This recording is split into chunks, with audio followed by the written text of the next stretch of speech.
Taka dzisiaj krótka, jeszcze szybka porada warsztatowa. Zakładałeś paski, rolki, wymieniałeś. Pasek wielorowkowy. Weź grzechotkę, zakręć tym silnikiem. Zakręć parę razy, zobacz czy ten pasek pracuje jak należy. Ja nauczyłem się, jak raz spieprzyłem robotę.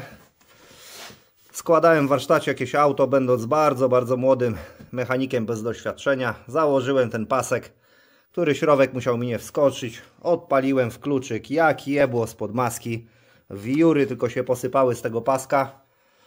Myślałem, że szef mnie zabije. No i od tamtej pory już żadnego paska nie spartaczyłem. Zawsze trzeba po prostu zakręcić parę razy tym silnikiem, przekręcić, czy w każdym rowku, w każdej rolce, czy on siedzi.